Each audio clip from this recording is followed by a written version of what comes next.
창세기 37장 창세기 37장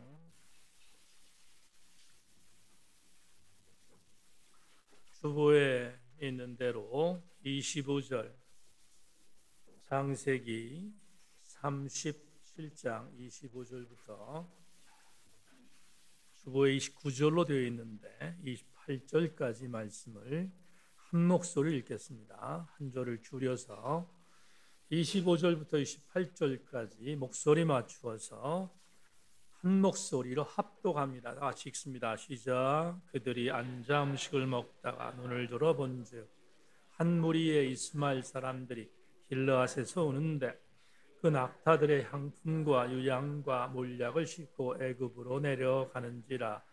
유다가 자기 형제에게 이르되 우리가 우리 동생을 죽이고 그의 피를 덮어둔들 무엇이 유익할까? 자, 그를 이스마엘 사람들에게 팔고 그에게 우리 손을 대지 말자. 그는 우리의 동생이요 우리 혈육이니라 하매 그 형제들이 청종하였더라. 그때 미디안 사람 상인들이 지나가고 있는지라. 형들이 요셉을 구덩이에서 끌어올리고 온 의십에 그를 이스마엘 사람들에게 팔매 그 상인들이 요셉을 데리고 애굽으로 갔더라. 아멘.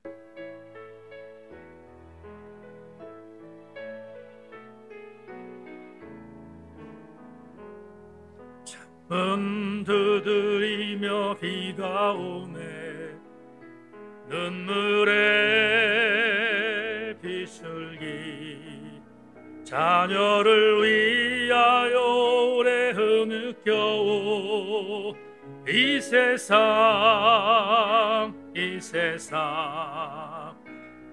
우리 위하여 죽으신 구주 예수께 이는 무얼 배웠나 왜 아직 서로 헐뜯고 평화 모를까 왜 우리들은 이리 얻을까 옛날부터 울려오는 애치 내 귀에 들리네 가 굶주림 못 견디어오는 저 음성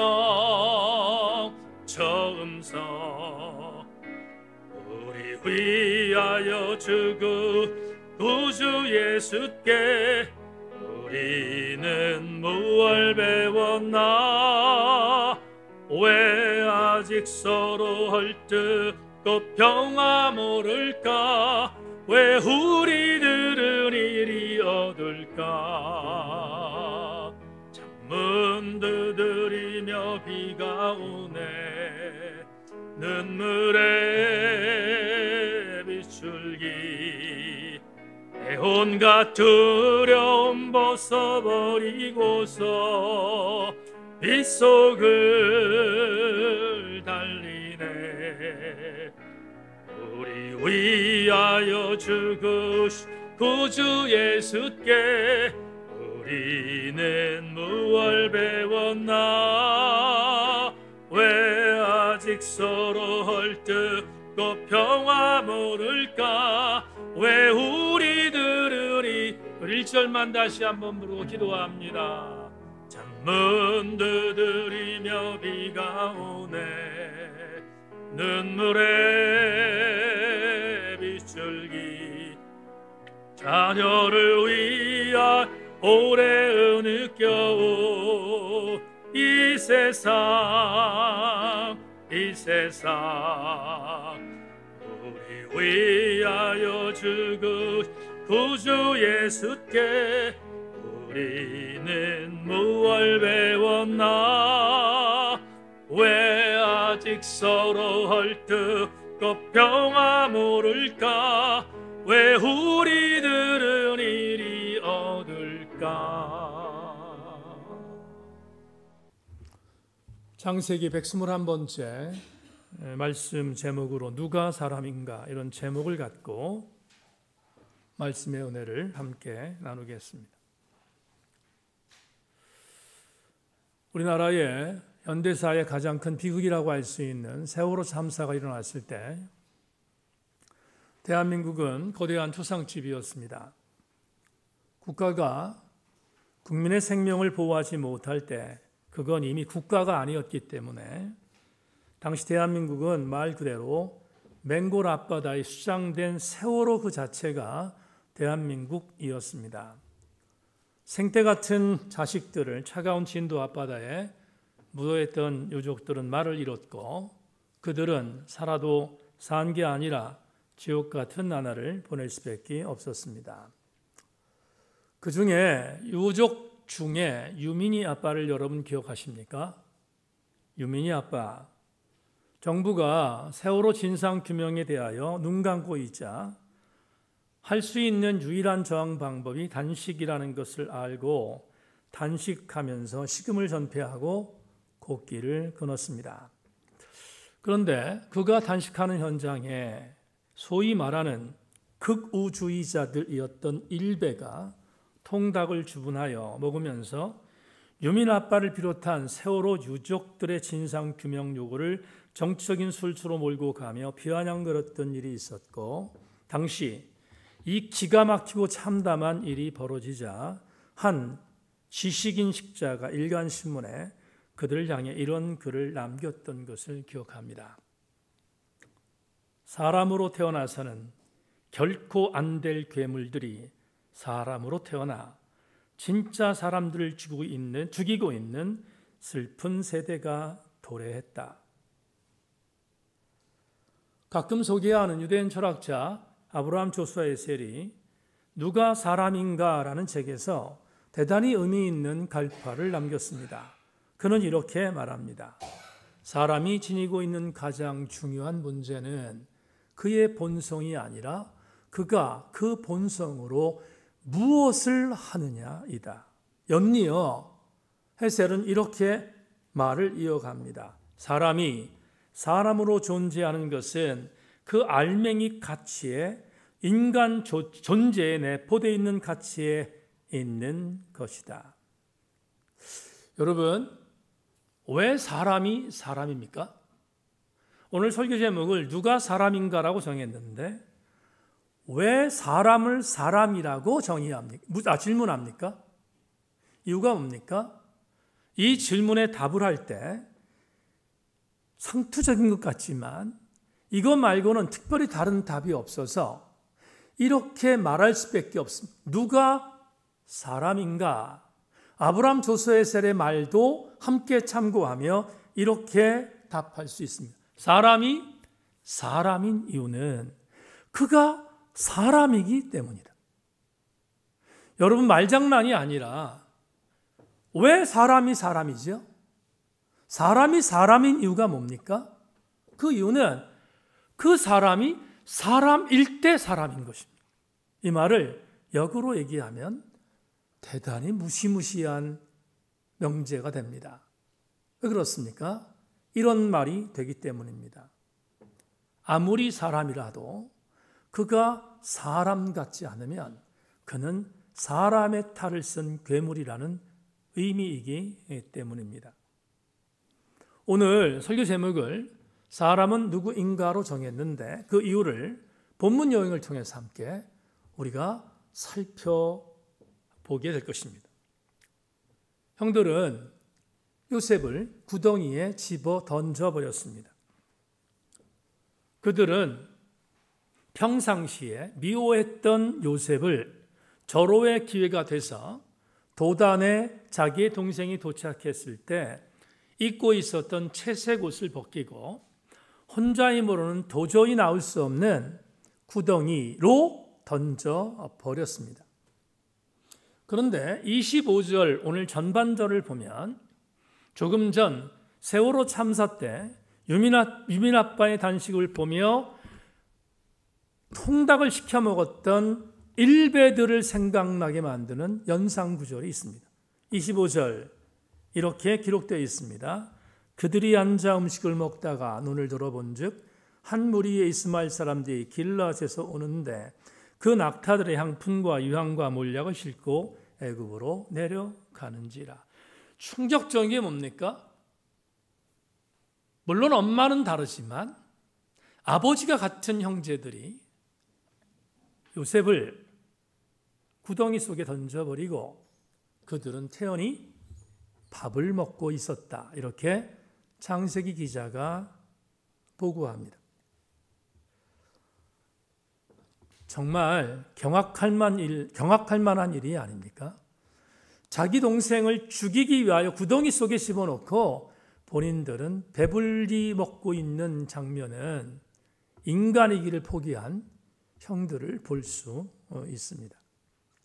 그런데 마침 밥을 먹고 있는 그 순간에 이스마엘 부족의 카라반, 상인이라고 하죠. 상인들이 도단, 자기들이 일하는 장소로 가까이 오고 있는 것을 본 것입니다. 그러자 갑자기 오늘 본문 26절, 27절에서 유다, 네 번째 아들이었던 유다가 한 가지 의견을 제안합니다. 26절, 27절 같이 읽습니다. 시작. 유다가 자기 형제에게 이르되 우리가 우리 동생을 죽이고 그의 피를 덮어둔들 무슨 유익이 있을까? 자, 그를 이스마엘 사람들에게 팔고 그에게 왜 우리 손을 대지 말자. 그는 우리의 동생이요 우리 혈육이니라 하며 그 형제들이 청종하였다. 이 구절을 보면 유다가 대단히 괜찮은 인물처럼 보입니다. 지금 혈육인 동생을 죽이는 것보다 그에게 피를 흘리지 않도록 하고 이스마엘 상인들에게 팔자는 제안이었습니다. 이 구절만 놓고 보면 유다는 아마도 이런 추측이 가능한데 당시에 고대 근동에서 피를 흘리는 죄를 범하는 것은 대단히 무거운 죄로 보았습니다. 그래서 대단히 무거운 죄로 보았던 그 죄를 짓지 말자고 유다가 제안한 것은 아마도 여러 형제들 가운데서 유다가 이 부분에 있어서 특별히 심리적 부담감을 가졌던 것 같다고 추측할 수 있습니다. 저도 동의합니다. 지금 이스마엘 부족의 카라반들이 오고 있는 것을 보고 죽이지 말자, 죽이지 말고 그리고 팔아넘기자고 제안한 것입니다. 그러자 오늘 27절 우리가 익숙한 단어가 나오는데 27절에 다른 형제들이 유다가 말하는 것을 청종하였다 이렇게 표현합니다. 여러분 신명기 6장에 보면 이스라엘의 국민교육헌자 쉐마가 있습니다. 쉐마, 너는 마음을 다하고 힘을 다하고 성품을 다하여 주 너희 하나님을 사랑하라 라는 이 메시지를 신명기 6장에서 이렇게 시작합니다. 이스라엘 사람들아, 이스라엘아 들으라. 쉐마라고 씁니다. 그런데 여기 청종하다라는 단어가 바로 쉐마입니다. 그런데 이 단어는 그냥 귀로 듣는 게 아닙니다. 이 쉐마라는 것은 반드시 전제하는 게 있습니다. 듣고 난 뒤에 동의하라는 것입니다. 듣고 난 뒤에 동의할 때 쓰는 단어가 쉐마입니다. 그렇다면 이런 해석이 가능하죠. 오늘 유다가 제안했습니다. 유다가 야 우리 요셉을 죽이지 말고 마침 상인들이 오니까 상인들에게 돈 받고 팔자라고 제안한 것입니다. 그런데 그게 보기에 좋게 들린 것입니다. 도진개진이긴 하지만 보기에 좋게 들렸던 형제들이 모두 다 동의하여 오늘 본문에 보면 요셉을 은 20에 팔아넘기는 장면이 마무리 28절에 기록되어져 있습니다. 28절 볼까요? 제가 읽겠습니다. 그때 미디안 사람 상인들이 지나가고 있는지라 형들이 요셉을 구덩이에서 끌어올리고 은 20에 그를 이스마엘 사람들에게 팔매 그 상인들이 요셉을 데리고 애굽으로 갔더라. 우리가 이미 알고 있는 메시지죠. 은 20을 받고 애굽에 내려가는 상인들에게 자기 동생을 팔았다. 이렇게 성경은 보고합니다. 자, 여기서 한 가지 여러분들에게 궁금증을 풀어드리겠습니다. 우리 강해 설교를 하고 있으니까 궁금증을 풀어드리겠습니다. 오늘 본문을 보면 이런 생각이 들어요. 오늘 본문을 좀 여러분 유심히 읽은 교우들은 이 질문을 해야 됩니다. 오늘 본문에 요셉을 사간 사람들이 누구지? 요셉을 누가 사갔지? 질문해 볼 수 있어요. 왜냐하면 오늘 본문에 25절과 28절을 보면 누가 사갔다고 기록되어 있어요? 이스마엘 상인들이 샀다고 표현하고 있잖아요. 그런데 28절에 또 다른 어떤 지명이 나옵니다. 어떤 종교가 나오는데 누가 나옵니까? 미디안 사람들이 나옵니다. 그렇죠? 그러면 우리는 질문해야 되잖아요. 도대체 형들이 요셉을 팔아넘긴 상인들은 미디안 상인인가 아니면 이스마엘 상인인가? 질문해 봐야 돼요. 복잡한 거 여러분들 말씀드리지 않겠습니다.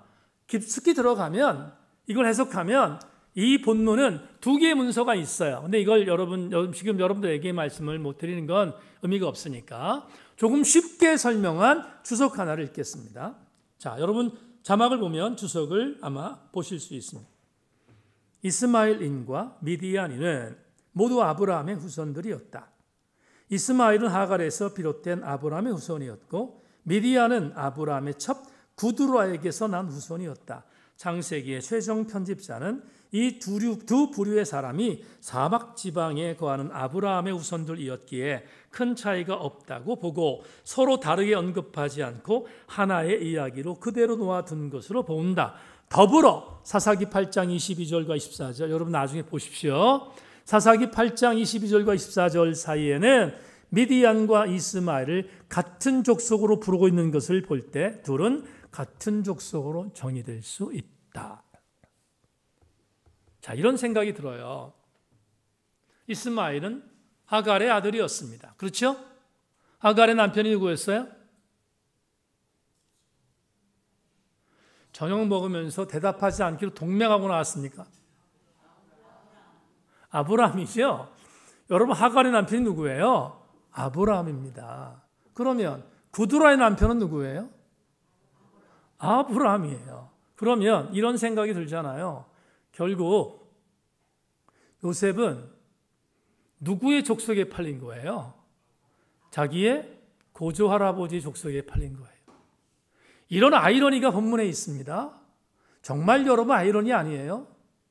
자기의 고조 할아버지가 낳은 그러니까 배는 다르겠지만 친족에게 팔린 거예요. 결국 이런 생각이 들잖아요. 요셉의 형들은 자기와 배다른 친족에게 자기의 배다른 동생을 판 거예요. 이게 창세기서에 나오는 인간이 얼마나 잔인한가를 보여주는 중요한 대목이 아닐 수 없습니다. 자, 그런데 여기서 한 가지만 더 우리가 좀 문제를 풀고 그리고 오늘 레마로 들어가겠습니다. 그러면 이런 생각을 해야 됩니다. 여러분, 제가 일부러 드리는 게 아니라 여러분이 그렇게 해줬으면 좋겠다는 생각이 들어서 말씀을 드립니다. 유다. 그러니까 요셉의 입장에서 바라볼 때 몇째 형? 네 번째 형은 요셉에게 생명의 은인이겠지요. 맞습니까?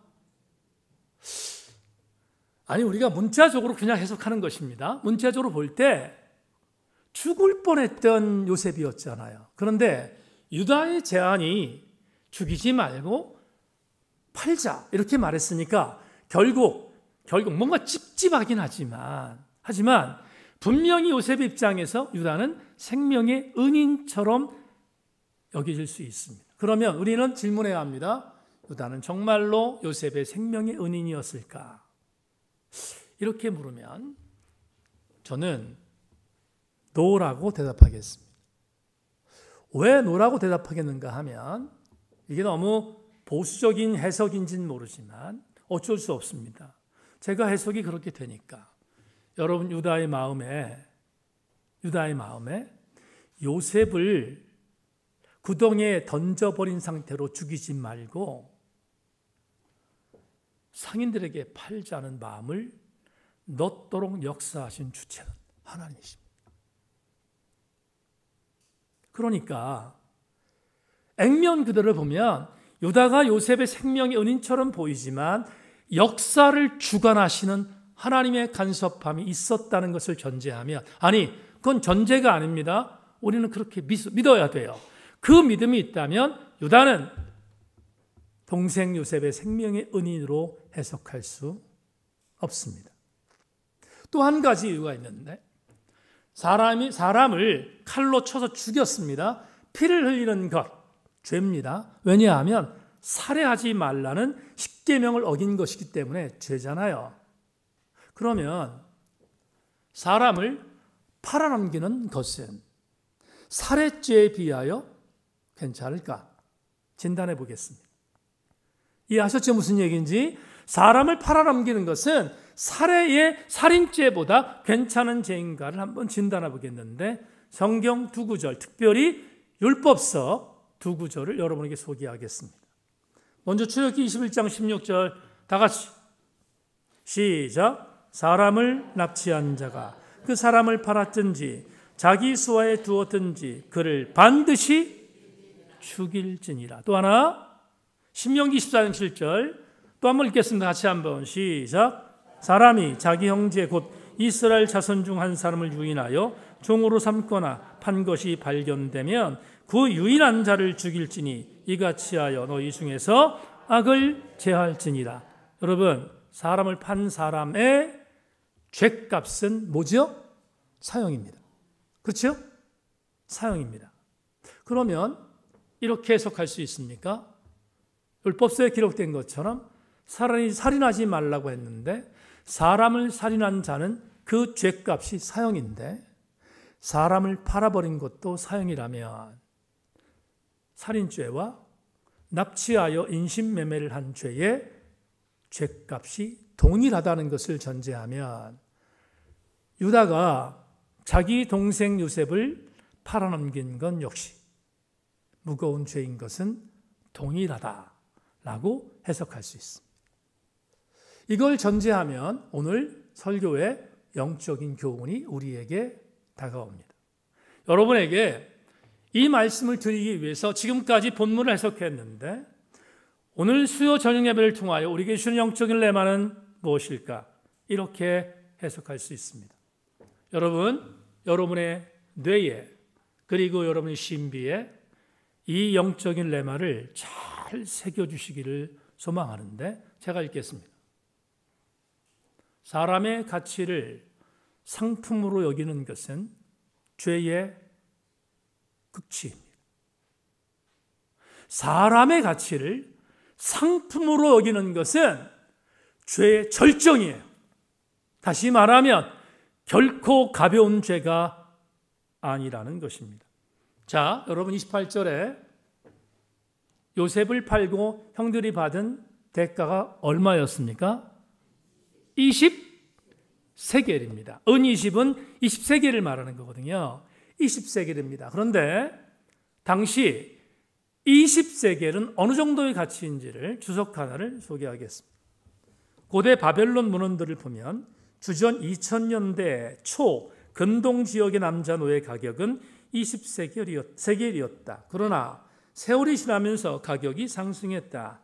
누지문서는 이 당시 고대 문서 중에 하나입니다. 누지문서에 의하면 2000년 중반에 노예 가격이 30세겔이었고 1000년대 중반인 신바벨론 시대에 50세겔, 1000년대 말인 페르시아 시대에는 100 내지 120세겔을 호가했다. 요셉의 몸값으로 지불된 은 20세겔은 노동자의 2-3년치 봉급이었다. 상당한 액수의 금액이었다. 요셉의 나이는 17세였다. 그러면 우리가 누지문서 그리고 고대 문서를 함께 종합해 보면 이런 결론이 나옵니다. 요셉의 몸값은 적정하게 받았다. 그렇죠? 적정하게 받은 몸값이었습니다. 그런데 성경이 침묵하는 게 있습니다. 형들이 받은 적지 않은 금액입니다. 왜냐하면 20세겔은 일반 장년이 2년 내지 3년의 연봉이니까 적지 않은 돈이다 이 말이에요. 그런데 성경이 침묵하는 게 하나 있습니다. 뭐냐 하면 형들이 그 돈을 어떻게 썼지? 성경이 침묵해요. 말하지 않아요. 그러나 상상할 수 있어요. 충분히 추측할 수 있습니다. 그 돈은 여러분 절대로 선하게 쓰이지 않았을 것을 저는 확신합니다. 왜냐하면 그 그림자가 훗날 가룟 유다를 통해서 우리에게 보여주고 있기 때문입니다. 가룟 유다는 예수님을 팔면서 은 30세겔을 받았습니다. 맞죠? 30세겔을 받았습니다. 그런데 예수께서 십자가에 못 박혀 돌아가시고 난 뒤에 유다가 자기가 받은 돈에 대한 부분에 있어서 양심의 가책이 됐습니다. 사도 마태는 마태복음에서 이렇게 말합니다. 그가 은 30세겔을 받고 어떻게 했는지 여러분 마태복음 27장 33절로 8절 말씀을 자막을 통해서 확인하십시오. 그때 예수를 판 유다가 그의 정죄됨을 보고 스스로 뉘우쳐 그 은 30을 대제사장들과 장로들에게 도로 갖다 주며 이르되 내가 무지한 피를 팔고 죄를 범하였도다 하니 그들이 이르되 그것이 우리에게 무슨 상관이냐 내가 당하라거늘 유다가 은을 성소에 던져놓고 물러가서 스스로 목매어 죽은지라 대제사장들이 그 은을 거두며 이르되 이것은 핏값이라 성전구에 누어둠이 돌지 않다 하고 은혼하우 이것으로 토기장의 밭을 사서 나그네의 묘지를 삼았으니 그러므로 오늘날까지 그 밭을 피밭이라 일컫느니라. 여러분, 은 30은 가장 저주받은 돈이 되었음을 마태가 보고하잖아요. 우리는 충분히 추측할 수 있습니다. 악하게 받은 은 20을 형들이 선하게 사용했을 것이라는 것은 여러분 절대로 가능하지 않습니다. 이걸 말씀드리는 이유가 있는데 이런 겁니다. 사람을 상품으로 전락시켜 받은 액수는 그건 선한 도구가 아니라 악의 도구가 된다는 것을 알려드리기 위해서입니다. 그렇다면 오늘 우리는 이런 교훈을 받아야 합니다. 어떤 일이 있어도 사람을 상품으로 취급해서는 안 됩니다. 무슨 일이 있어도 사람은 물건이 아닙니다. 여러분, 아무리 세기가 바뀌어도 아무리 상황과 여건이 바뀌어도 사람이 사람인 이유는 가치 때문입니다. 그 가치는 영혼의 가치이지 그 가치는 인간의 육체의 가치가 절대 아닙니다. 아브라함 조수에셀이 말한 것처럼 인간이 왜 인간인가? 인간의 본능 때문에 인간이 아니라 인간의 본능이 갖고 있는 것 가지고 무엇을 하느냐가 인간을 결정한대잖아요.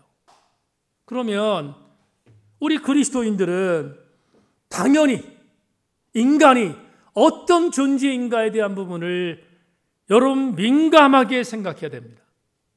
너무나도 감사하게 오늘 새벽에 인간의 가치가 어떤 가치인지를 보여주는 기가 막힌 성서 일과가 오늘 새벽에 나온 말씀입니다.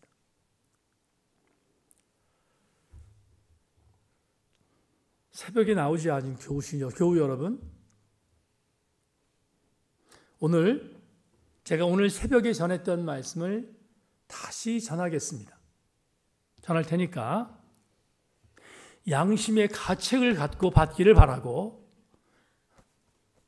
아멘들을 안 하는군요. 오늘 새벽에 드렸던 메시지를 다시 한번 전할 테니까 여러분 신비에 잘 새겨주기를 바랍니다.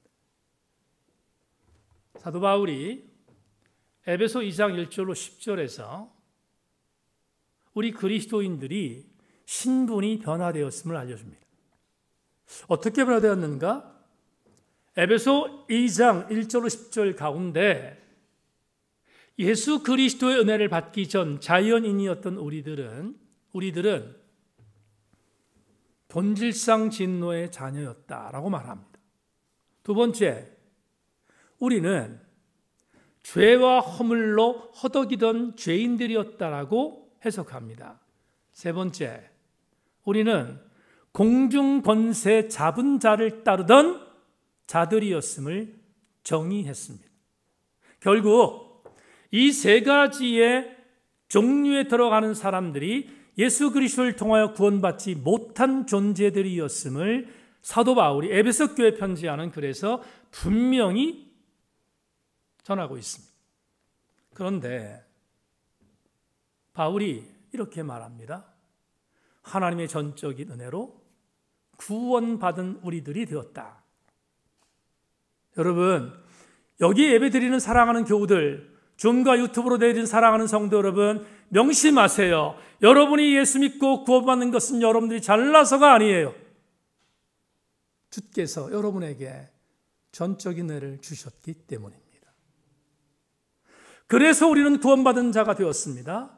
그런데 구원받은 정도가 아니라 구원받은 이후에 하나님이 우리를 어떻게 신분을 변화시켰는지 오늘 새벽이셨던 에베소 2장 10절에서 이렇게 갈파합니다. 에베소 2장 10절, 우리는 그가 만드신 바라 그리스도 예수 안에서 선한 일을 위하여 지으심을 받은 자니 이 일은 하나님이 전에 예비하사 우리로 그 가운데 행하게 하려 하심이라. 여기 눈을 크게 뜨고 봐야 게 있어요.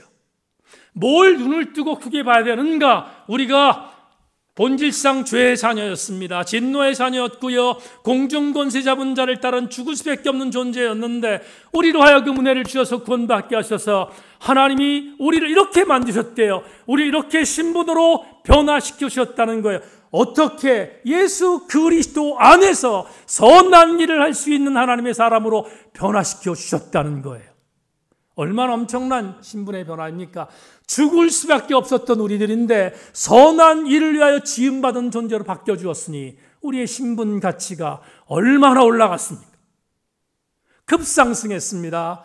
이론으로 설명할 수 없을 정도로 우리의 신분은 변화되었습니다. 그런데 바울이 기가 막히게 변합니다. 예수 그리스도 안에서 선한 것을 위하여 지음받은 바 된 우리들을 이렇게 해석합니다. 오늘 에베소 2장 10절의 전반절에서 이렇게 말합니다. 우리는 그가 만드신 바라. 여러분, 우리는 그가 만드셨대요.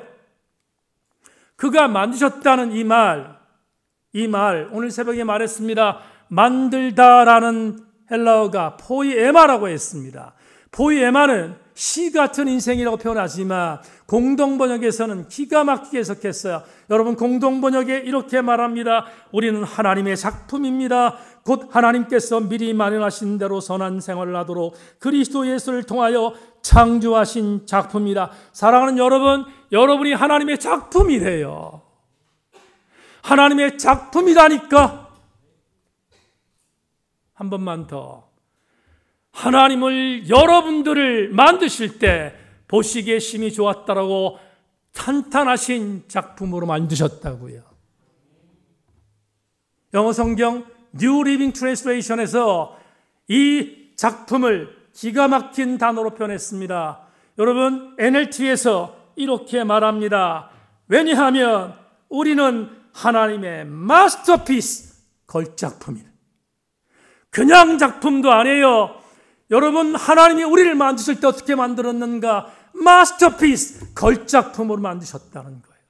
그리고 이렇게 표현합니다. 왜냐하면 우리는 하나님의 걸작품이기 때문입니다. 그분은 예수 그리스도 안에서 우리들을 새롭게 창조하셨습니다. 그래서 우리는 오래전부터 우리를 위해 계획하신 아름다운 일을 행할 수 있게 된 것입니다.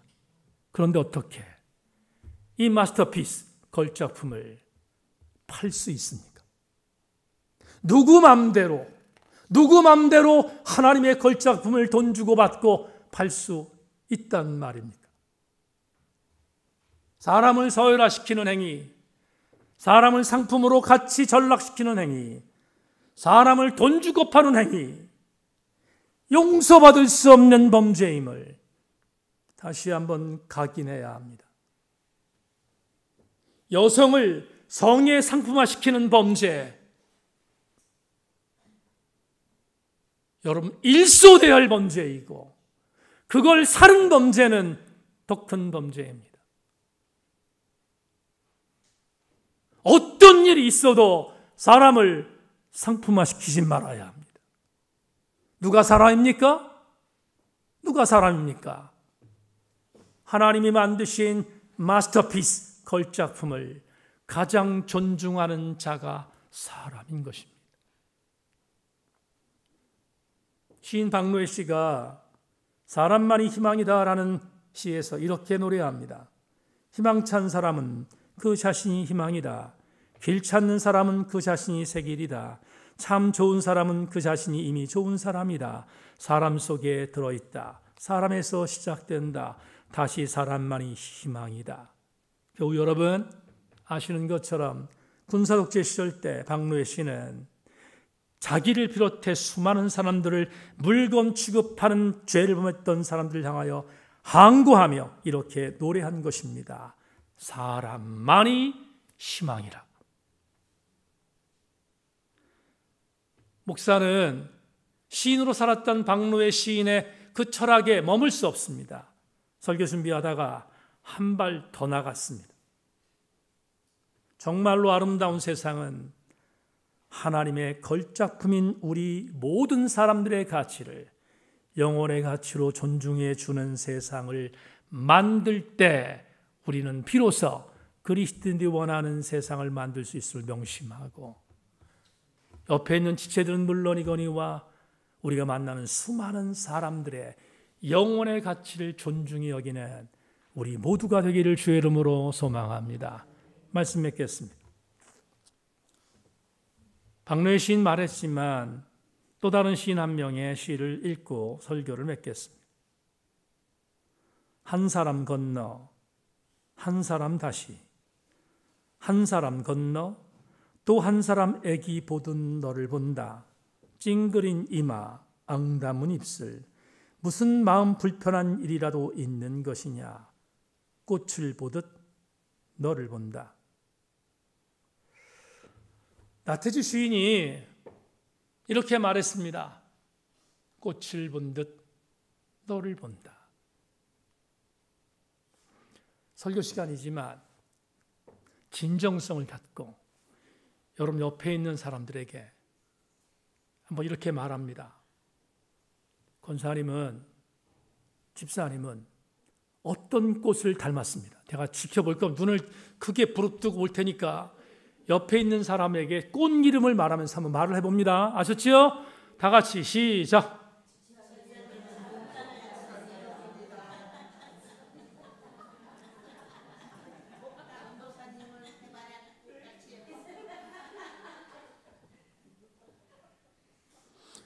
사랑하는 새인교회 성도 여러분, 여러분의 있는 옆에 있는 지체들이 가장 아름답고 소중한 가치임을 믿고 존중해주는, 격려해주고 사랑해주는 우리 교우들 되기를 소망하고, 꽃을 본 듯 너를 본다는 이 시어가 오늘 원고에 썼습니다. 하마스와 이스라엘의 전쟁터에 읽혀졌으면 좋겠다 생각했습니다. 이 땅에 꽃을 본 듯 보는 것처럼 너를 보는 그리스도인들의 심령들이 확산돼서 아름다운 세상 되기를 주님의 이름으로 축원합니다.